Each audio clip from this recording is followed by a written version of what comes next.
নমস্কার, খবর শুনছেন M2D নিউজ চ্যানেল থেকে। জানাবো আজকের বিশেষ খবর। বাছাই করা খবরগুলো পেতে চ্যানেলটিতে সাবস্ক্রাইব করে পাশে থাকা বেল আইকনটি অল করে রাখুন। শুরুতেই হেডলাইন্স। পাক জঙ্গিদের নিশানায় পুরীর মন্দির, প্রশ্নের মুখে ধৃত লাশসময়ী চোরের কলকাতা সফরও, নজরে ওড়িশার তরুণীর সঙ্গী। এবার কি পাক জঙ্গিদের লক্ষ্য পুরীর জগন্নাথ মন্দির? পাকিস্তানের হয়ে চরবৃত্তের অভিযোগে লাশসময়ী ট্রাভেল ব্লগার জ্যোতিরানী মালহোত্রা গ্রেপ্তার হওয়ার পর এই প্রশ্ন হঠাৎ মাথাচাড়া দিয়ে উঠেছে। রাজস্থানকে হারিয়ে প্লে অফের আরও কাছে পাঞ্জাব। ব্রুকলিন সেতুতে মেক্সিকোর নৌসেনা জাহাজের ধাক্কা, মৃত্যু হলো 2 জনের, জখম আরও বহু। হায়দ্রাবাদের চারমিনারের কাছে একটি বহুতলে অগ্নিকাণ্ড, মৃত কমপক্ষে 17 জন। শিশু মৃত্যু কমলেও প্রসূতি মৃত্যুর হার বৃদ্ধিতে উদ্বেগ বাংলায়।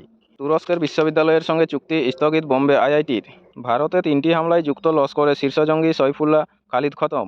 চারমিনারের কাছে বহুতলে আগুন, মৃত 8 শিশুসহ 17 জন। বেনাপোলে থমকে 36টি ট্রাক। স্থূল বাণিজ্যে ভারতের নয়া নিষেধাজ্ঞার বিপাকে বাংলাদেশ। দমদম জেলে বসেই অনলাইনে নিয়োগ, জেহাদি প্রশিক্ষণের ব্যবস্থা পাক জঙ্গিদের। জলপাইগুড়িতে বাস থেকে বিপুল গাঁজা উদ্ধার, গ্রেপ্তার 5।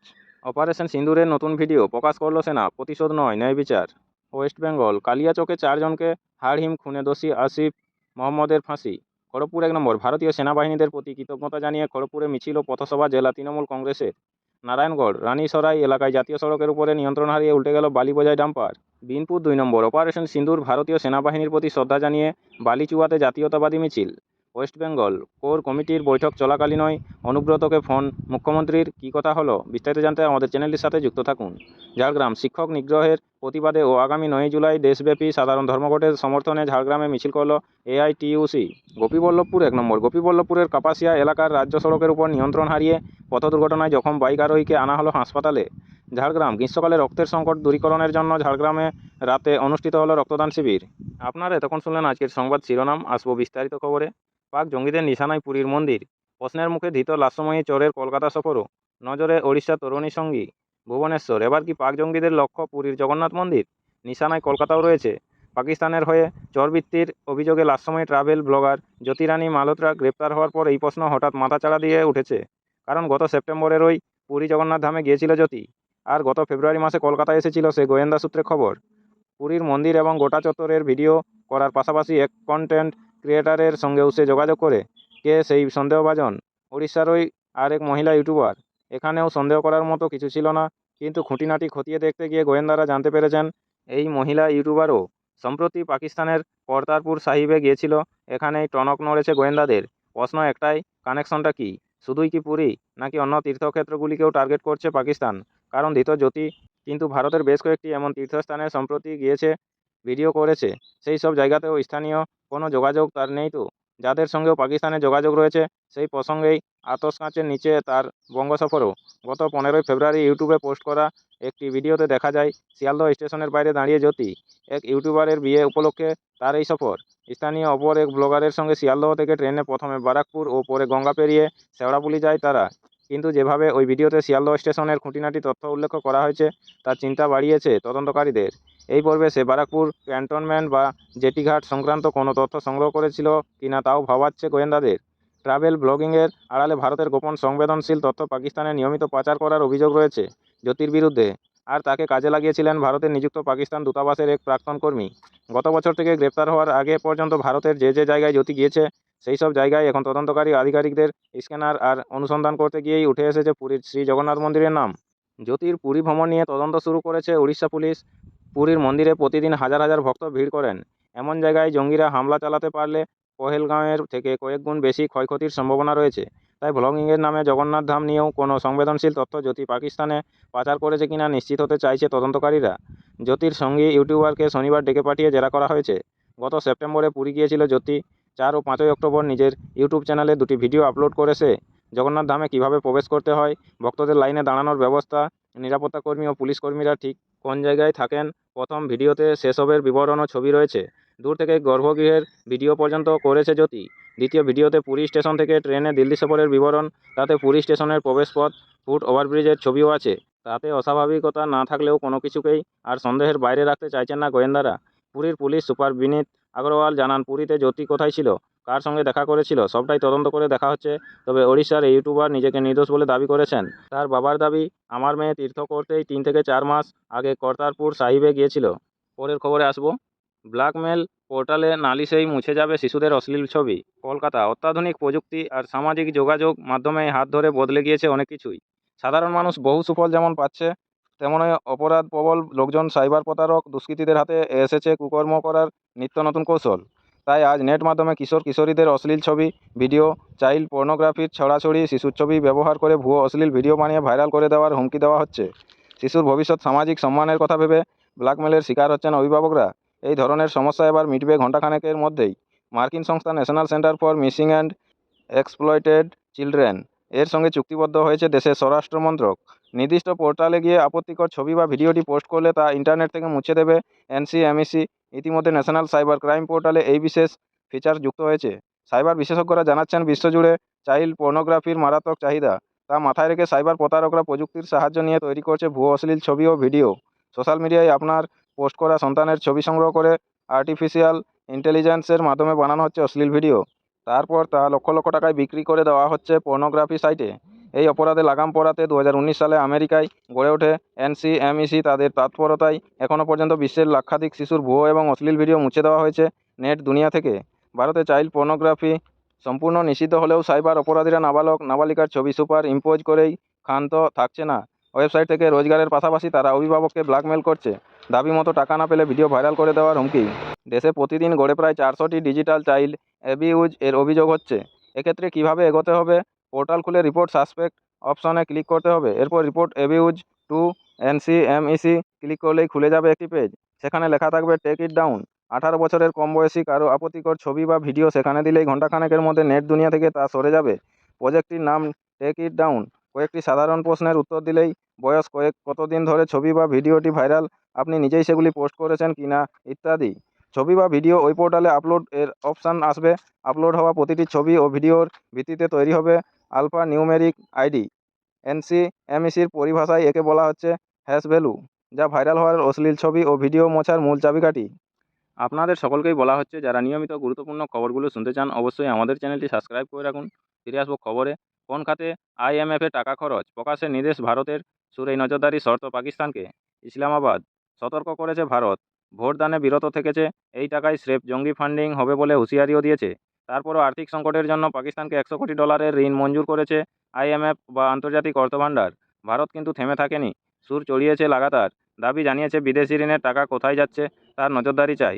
সেই চাপেই একসুরে গলা মেলালো আইএমএফ এবং সন্ত্রাস ইস্যুতে কাঠগড়ায় দাঁড়িয়ে থাকা পাকিস্তানের পায়ে কার্যত শর্তের শিকল পরিয়ে দিল তারা। নির্দেশ দিল বেল আউট ঋণের অর্থ কীভাবে খরচ হচ্ছে তার খুঁটিনাটির হিসাব প্রকাশ করতে হবে ইসলামাবাদকে। সঙ্গে আরও 10 দফা শর্ত চাপানো হয়েছে। পহেলগাঁও হামলা এবং তারপর অপারেশন সিন্দুর পরবর্তী আবহে প্রতিরক্ষামন্ত্রী রাজনাথ সিং সরাসরি দাবি করেছিলেন, বিদেশি ঋণের টাকা ক্ষতিপূরণের নামে পাকিস্তান পৌঁছে দেবে জঙ্গি তহবিলে। জয়ের সুপ্রিমো মাসুদ আজহারই পাবেন 14 কোটি টাকা। এই প্রেক্ষাপটেই ঋণের পরবর্তী কিস্তি ছাড়ার আগে বস্তুত পাকিস্তানের সামগ্রিক অর্থনীতির উপরই নজরদারির শর্ত দেওয়া হয়েছে। 17.6 লক্ষ কোটির নতুন বাজেটকে পার্লামেন্টে অনুমোদন করানো, বিদ্যুৎ বিল ও ঋণ পরিষেবার ক্ষেত্রে সারচার্জ বৃদ্ধি এবং 3 বছরের বেশি পুরনো গাড়ি আমদানির উপর থেকে নিষেধাজ্ঞা প্রত্যাহার, এমনই কড়া শর্ত পাকিস্তানের উপর চাপিয়েছে আইএমএফ। এছাড়াও অর্থভাণ্ডার সতর্ক করে দিয়েছে, ভারতের সঙ্গে উত্তেজনা বাড়লে তার প্রভাব পাকিস্তানের অর্থনীতিতে বিরূপ প্রভাব ফেলবে। সেক্ষেত্রে ঘোষিত কর্মসূচির আর্থিক ও অন্যান্য লক্ষ্য পূরণ নিয়েই প্রশ্ন উঠে যাবে। এই পর্যন্ত ইসলামাবাদের উপর চাপানো শর্তের সংখ্যা হাফ সেঞ্চুরি ছুঁয়েছে। নতুন শর্তে বলা হয়েছে 2025 থেকে 26 অর্থবর্ষে বাজেটের 1.07 লক্ষ কোটি টাকা উন্নয়ন খাতে ব্যয় করতে হবে। এর জন্য আগামী জুন পর্যন্ত সময়সীমা দেওয়া হয়েছে। এই সময়ের মধ্যে শর্ত পূরণ হলে তবেই ঋণের কিস্তি ছাড়া হবে। দ্য এক্সপ্রেস ট্রিবিউন সংবাদপত্রে বলা হয়েছে, স্টাফ লেভেল রিপোর্ট শনিবার প্রকাশ করেছে আইএমএফ। রিপোর্টে পরবর্তী অর্থবর্ষে প্রতিরক্ষা খাতে বরাদ্দ 2.424 লক্ষ কোটি পাকিস্তানি টাকা দেখানো হয়েছে, যা আগের বছরের তুলনায় 12% বা 24,100 কোটি টাকা বেশি। শাহবাজ শরীফ সরকার এই অঙ্কটাই 2.5 লক্ষ কোটিতে নিয়ে যেতে চেয়েছিল। আইএমএফ কিন্তু সাফ জানিয়ে দিয়েছে, মর্জি মাফিক কিছুই করতে পারবে না পাকিস্তান, অর্থাৎ সবটাই থাকবে নজরদারিতে। প্রশাসনিক সংস্কার ও অর্থনীতির উন্নয়নের জন্য যে পরিকল্পনায় পাক সরকার নিক না কেন, জানাতে হবে আইএমএফকে। বার্তা স্পষ্ট, আন্তর্জাতিক মহল এবার আতস কাঁচের নিচে ফেলে দিল পাকিস্তানকে। কারণ সন্ত্রাসের লালন পালন আর চলবে না। শিশু মৃত্যু কমলেও প্রসূতি মৃত্যুর হার বৃদ্ধিতে উদ্বেগ বাংলায়। কলকাতা। প্রশাসনিক হলো প্রসূতি মৃত্যু ও সদ্যজাত শিশু মৃত্যু সংক্রান্ত বহু প্রতীক্ষিত কেন্দ্রীয় সমীক্ষা report. Sample registration system bulletin শীর্ষক এই সমীক্ষা রিপোর্টকে প্রসূতি ও সদ্যজাত শিশু মৃত্যু সংক্রান্ত সবচেয়ে নির্ভরযোগ্য সূত্র বলে মনে করা হয়। যদিও এই রিপোর্টে অতি সাম্প্রতিক পরিসংখ্যান থাকে না, যেমন চলতি মাসে প্রকাশিত এসআরএস রিপোর্টে মিলেছে 2019 থেকে 21 সালের পরিসংখ্যান, আর তাতেই বাংলায় প্রসূতি মৃত্যুর উদ্বেগজনক চিত্র আরও স্পষ্ট হয়েছে। এমনকি বাংলায় প্রসূতি মৃত্যুর হার কেন্দ্রীয় হারের চেয়েও বেশি। আগের এসআরএস বুলেটিন অনুযায়ী পশ্চিমবঙ্গের প্রসূতি মৃত্যুর হার প্রতি 1 লক্ষ প্রসবে মায়ের মৃত্যু ছিল 103। সদ্য প্রকাশিত এসআরএস রিপোর্টে তা বেড়ে হয়েছে 109। যদিও এক্ষেত্রে জাতীয় গড় বাংলায় চাইতে অনেকটাই কম, 93। এমনকি এক্ষেত্রে শেষের দিকে থাকা 6-7টি রাজ্যের মধ্যে ঠাঁই হয়েছে পশ্চিমবঙ্গের। এই পরিস্থিতিতে স্বাস্থ্য ভবনকে কিছুটা স্বস্তি দিয়েছে সদ্যজাত শিশু মৃত্যুর পরিসংখ্যান। চিকিৎসক ও স্বাস্থ্যকর্তাদের সূত্রে খবর, সদ্য প্রকাশিত এসআরএস বুলেটিনে বাংলায় সদ্যজাতের মৃত্যুহার আইএমআর বা ইনফ্যাক্ট মর্টালিটি রেট প্রতি 1000 প্রসবে 1 বছর বয়স পর্যন্ত শিশু মৃত্যু কিছুটা কমেছে 19 থেকে কমে হয়েছে 18।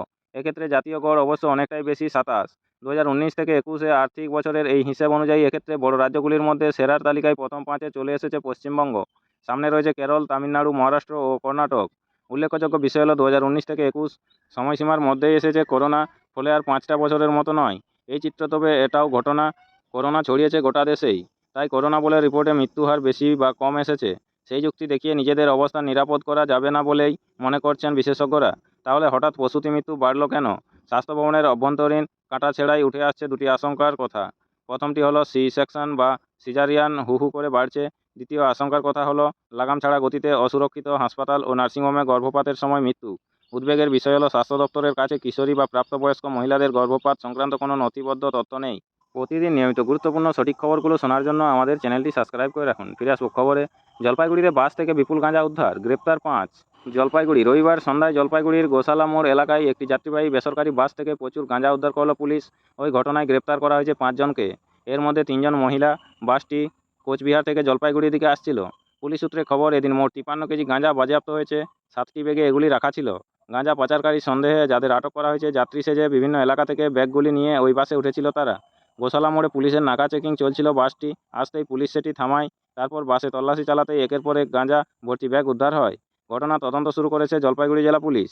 বেনাপোলে থমকে 36টি ট্রাক, স্থল বাণিজ্যে ভারতের নয়া নিষেধাজ্ঞায় বিপাকে বাংলাদেশ।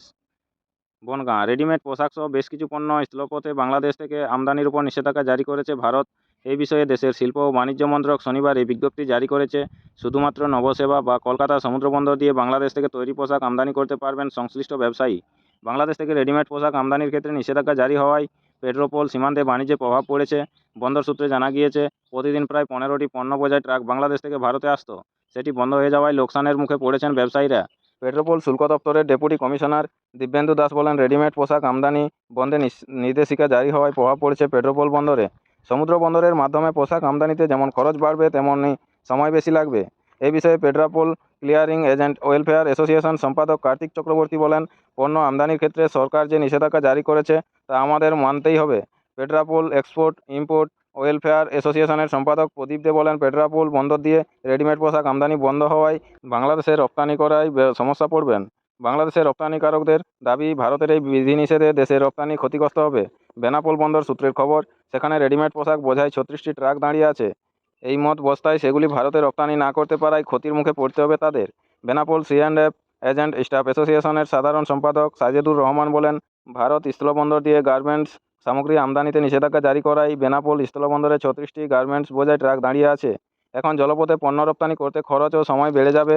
পেট্রাপোলের পাশাপাশি পশ্চিমবঙ্গের চ্যাংড়াবান্ধা ও ফুলবাড়ি স্থলবন্দর এবং অসম, মেঘালয়, ত্রিপুরা ও মিজোরামে স্থলবন্দর দিয়ে একাধিক বাংলাদেশি পণ্য আমদানির ক্ষেত্রে নিষেধাজ্ঞা জারি করেছে সরকার। 2023 থেকে 24 অর্থবর্ষে বাংলাদেশ প্রায় $157 কোটি পণ্য রপ্তানি করেছে ভারতে। এর মধ্যে পোশাক, প্রক্রিয়াজাত খাদ্যপণ্যের বেশি। এছাড়া প্লাস্টিক পণ্য ও আসবাব রপ্তানি হয়েছে। গত এপ্রিলে বাংলাদেশে দেওয়া ট্রান্সশিপমেন্ট চুক্তি বাতিল করেছে ভারত। দেশের একাধিক বন্দর দিয়েও পণ্য আমদানিতে জারি হয়েছে নিষেধাজ্ঞা। বাংলাদেশের অর্থনীতিতে এর ব্যাপক প্রভাব পড়বে বলেই মনে করছে বাণিজ্য মহল। নমস্কার, এখনকার স্থানীয় সংবাদটি এই পর্যন্তই। পরের সংবাদটি পেতে চ্যানেলটিতে সাবস্ক্রাইব করে পাশে থাকা বেল আইকনটি অল করে রাখুন। সবাই ভালো থাকুন, সুস্থ থাকুন। দেখা হচ্ছে পরের আপডেট খবরে। ধন্যবাদ।